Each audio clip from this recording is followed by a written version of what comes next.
Hello everyone. Chances are if you're watching this video, you are probably stuck for solutions. You want to know why the hell DualSense X cannot be found.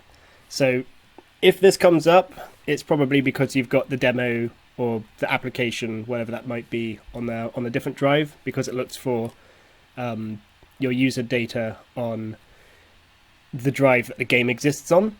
But luckily for you, I do have a solution. So obviously, as you can see here, nothing works. I can use the mouse and keyboard and shoot and stuff. But that's besides the point. But let's just get to it, okay?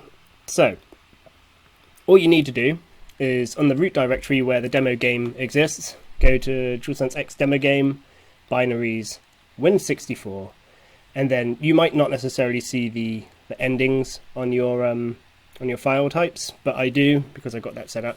All you do is right click on the DualSense X command line args, or arguments, right click on that and press edit, and this is where the magic happens. So underneath echo off, you want to do C semicolon, save, and quit out, and obviously go back, load the game up, and assuming that you have DualSense X actually installed, when you hit start, you'll hear the controller vibrate, because I've got it set up that way. Give it a moment.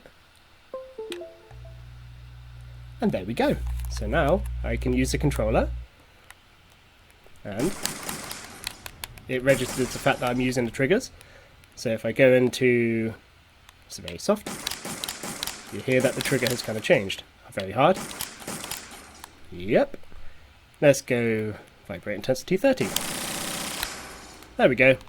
Simple fix. Very simple. I've been kind of bashing my brain over this for a little while now. So this is the solution until Polyverse, over like the creator of DualSense X, implements possibly this solution, or one that they might be working on themselves. So yeah.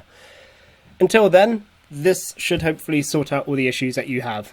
If you have any further questions, if you look in the description down below, there is a link to the Discord channel. There's also a link to the GitHub, and obviously if you have any questions, everyone will be over there ready to help you. Or alternatively, just leave a comment down below and I'll try and help you out, because I've come up with a couple of solutions other than this, but this is the easiest implementation that I've managed to devise. So yeah, until next time, have fun.